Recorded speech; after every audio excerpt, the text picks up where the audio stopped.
Let's go live now to the Deputy Prime Minister, Barnaby Joyce. He's in Queensland. Good to see you, Barnaby. Got your hat on. Good to see. Anthony Albanese defending his charisma. Do you think he's charismatic? Look, he's a really charismatic guy. I was watching him the other night. He went to the Barnaby Blues Festival, and look, guys are that charismatic, they've got to get booed. I mean, it's because they're just so charismatic. And he turned up looking like, I don't know, a sort of cross between one of Nick Cave's Bad Seeds and Johnny Cash. And somewhere in that charismatic centre resided Mr. Albanese. And once you start doing the sort of the bungee jumping in a banana suit and dressing up as a milk bottle and all that sort of stuff, and talking about your charisma, you probably don't have it. You don't have to tell people you're good looking. They kind of work it out for themselves, and you shouldn't have to tell people you're charismatic, because if they have decided that they have to actually ask you about it, then that's probably an area where you might be lacking a little bit.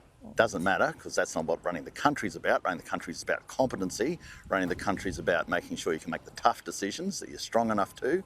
And that's why that is more of a problem to me, to whether he's charismatic or not.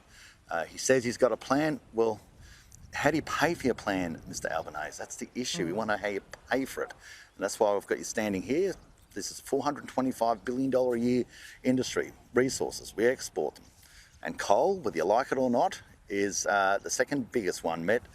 Metallurgical and thermal coal is about $110 billion in that.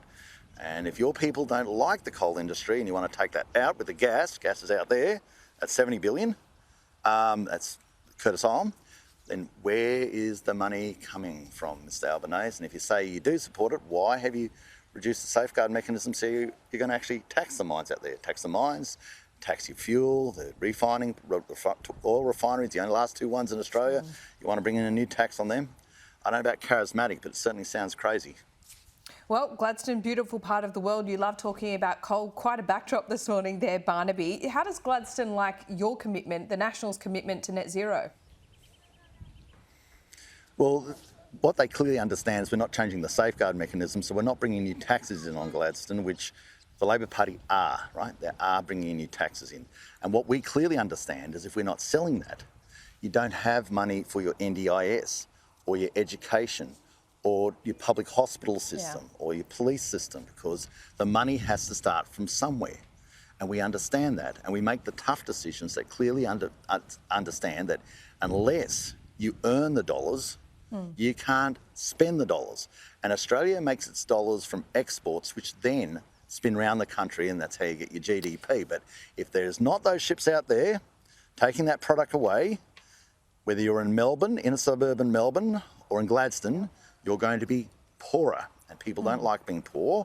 So until there's another industry sitting here that's earning exactly the same amount or more than that, then the only direction our nation can go if we shut that down is to be closed down. And if the Labor Party goes into business with the Greens, they're unambiguous about it. They're saying that stops. So the money stops. Therefore, the money for your pharmaceutical benefit scheme, your NDIS, all those things that are so vitally important, your education, so vitally important for you to want to have money for, when that stops being exported, we don't have the money to spend on other issues. We become poorer. Let's talk about the 3 new coal mines in the Galilee Basin. Is that going to happen next term? Well, I hope, if it's making money, I hope so. Absolutely.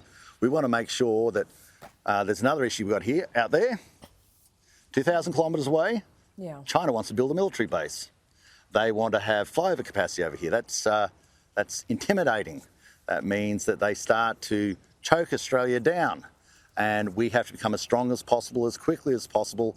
And if we can become stronger by exporting more coal so we can import fighter jets and make sure that our defence force is strong and make sure we have maintain with a strong bank balance, as we do have, then I hope we do open up those coal mines, because I need our nation to make as much money as they possibly can, as quickly as they possibly can.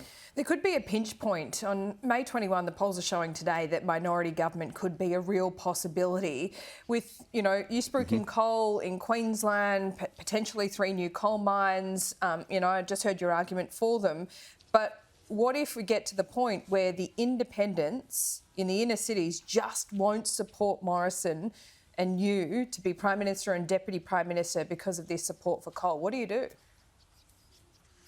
Well, let's first of all look at independents. See, the independents play an interesting game. They want everybody else to play by the rules, that's his remain in party blocks, whilst they play as independents. Because obviously, if you actually take their view to the obvious, if they believe that it's righteous to be independent, then why don't we have 151 of them in the parliament? Just a whole range of independents. Every day we can have a lucky dip and decide who the Prime Minister is going to be.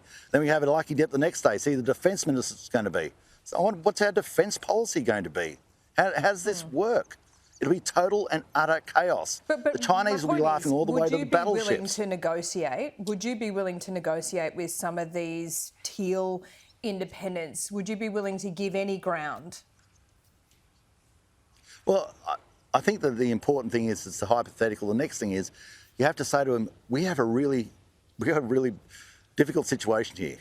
It's not just us, Japan, everybody's saying the world has changed in our neck of the woods.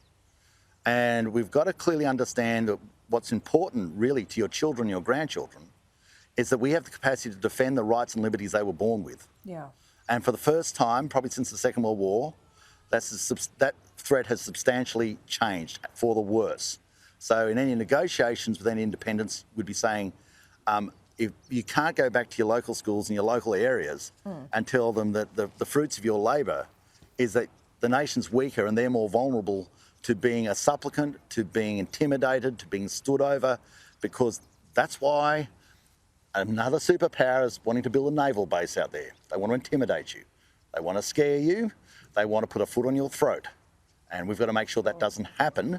Therefore, we make hard decisions. And I know it's not popular, but I want to be the same person in Gladstone as I am in Sydney and give people the same answer because it is strongly the truth. And the Australian people have to understand this is probably the most serious election that you're going to have in your lifetime thus far. Yeah, but if you have to negotiate with the likes of Zali Steggall, what would you give ground on? Would you have a more ambitious emissions reduction target? I don't have to negotiate with Zali Steggall. Zali Steggall is answerable if she is given the great honour of representing the people of Warringah, explaining to them how she's going to make sure our nation is properly defended. She's going to have to explain to them where the money's going to come from to pay for the NDIS and for those people with kids with disabilities, where the money's going to come from if you close down a substantial section of our capacity to earn that confidence money. and She's supply. going to explain to them when they go along. And to be Prime Minister and Deputy Prime Minister, you need some kind of support from the independents. The poll shows that today. Well, I'm not going to go down a hypothetical path beyond saying that Ms Steggall would have to explain if they want improvements on Pittwater Road or Spit Bridge, where does this money come from? If you're not earning it, where does the money come from? I mean, unless Ms Steggall wants to pay more taxes, maybe she can go back to her people and explain that they can pay more taxes because we've shut down a large section of where we used to earn the money from, so we have to get the money from somewhere else. Now, this is not, I'm not populist. If I was populist, I'd be everywhere you went. I'd be saying, love it here, love this thing here, love that thing there. Sure. Try and be consistent because that's what the Australian people deserve. And we have got to earn a dollar in export dollars. 8 of our 10 biggest ones come from regional Australia, and the biggest by far are mining. Biggest by far. So if you move to shut those down, then Ms Steggall or any other independents, you don't have the money to go back to your urban elections and promise this and promise that and want this and want that. If the Liberals go too far and the Prime Minister promises too much to the independents, I mean, you've also got a coalition agreement there. Could the Nats hold fire? Would there be a new coalition agreement? Would you hold out? Well, I'm not. Well, there's always a new coalition agreement after every election. I mean, that's when you sign a coalition agreement. The Governor-General has to have confidence that you have the numbers to pass supply. That's what coalition agreement's about. It's essential. Otherwise, the Governor-General says, well, the numbers aren't there. And the Labor Party will probably have to do the same thing with the Greens, and the Greens want to shut that down. The Greens will bring anarchy. The Greens don't even believe China's a threat. The Greens don't believe China's a threat. I mean, I just can't work out how people could think about making our nation so vulnerable as to give them a vote. And the Labor Party rely on their preferences. They just don't win seats without green preferences. All right, before I let you go, more Nick Cave or Johnny Cash for you? I'm more Johnny Cash. But Nick, he's a good Australian. He's good. There are some things of Nick Cave I like. I must admit, it's Nick Cave and the Bad Seeds. It's good, but I need to be in a special mood for Nick Cave and the Bad Seeds. Johnny Cash can definitely get me on the road from here to Billawheeler and going along because he's a bad dude, Johnny Cash. Okay, Ring of Fire, go for it. See you later. Thanks, mate. Bye.